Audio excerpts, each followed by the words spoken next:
పట్టణంలో కార్పొరేషన్ స్థాయిలో మనం ప్రజలకి అద్భుతమైన సౌకర్యాలు, అదేవిధంగా ఒక మంచి ప్రణాళికతో, ఎందుకంటే ప్రభుత్వం నుంచి మనం సమకూర్చుకునే నిధులు కానివ్వండి, ప్రజల నుంచి మేము వసూలు చేసే ట్యాక్సులు కానివ్వండి, ఇవి అంతిమంగా మన పౌరులకు ఉపయోగపడే విధంగా దాన్ని మనం స్పష్టమైన ప్రణాళికతోటి ముందుకెళ్ళాలి. సో నిజంగా చిన్నరావూరులో మనకు అద్భుతమైన పార్కుని మనం ఈ విధంగా మరొకసారి ప్రజలకు అంకితం చేయడం, ఒక నెల రోజుల్లోనే అందరూ శ్రమించి రాత్రి పగలు మన అధికార యంత్రాంగం మనస్ఫూర్తిగా చేశారు. వాళ్ళని అభినందిస్తున్నాను.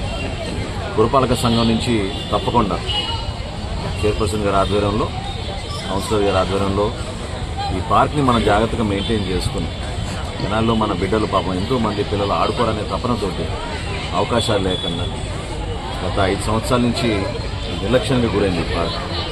సో మరొకసారి ఆ వైభవం వచ్చిందనే భావన ప్రతి ఒక్కరిలో కనపడుతోంది. ఇంకా మ్యూజికల్ ఫౌంటైన్ ఒకటి మనం పూర్తి చేసుకోవాలి.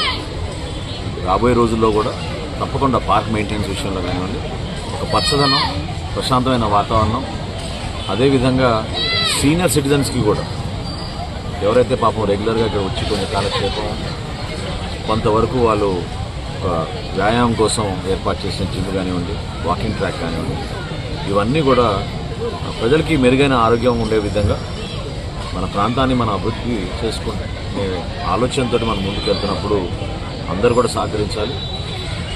కమిషనర్ గారిని, చైర్పర్సన్ గారిని కోరాను. ఈ 2 నెలలు ఉచితంగా అందరికీ ప్రవేశం ఇచ్చేటట్టు, ప్రతి ఒక్కరు కూడా ఇది ఎంజాయ్ చేసే విధంగా, ఇక్కడ ఉన్న సౌకర్యాలు తెలుసుకునే విధంగా తప్పకుండా ప్రజలందరూ కూడా దీన్ని ఎంజాయ్ చేయాలి. సంక్రాంతి నాటికి ఎట్టి పరిస్థితుల్లో ఓపెన్ చేస్తాను, చేయగలిగాం. ఇది ప్రజలకు అంకితం చేస్తున్నాం. అందరం గర్వపడి రేపటి రోజున మహానగరాలతో మనం పోటీ పడాలి, ఆ విధంగా మనం అభివృద్ధి చేసుకుందాం అనే ఒక కంకణం కట్టుకుని మనం ముందుకు వెళ్తున్నాం.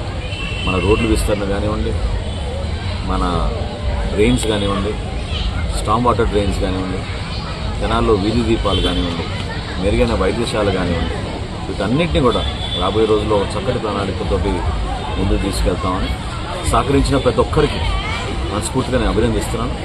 మన బిడ్డలకు ఒక అద్భుతమైన అవకాశం మనం కల్పించగలిగాం.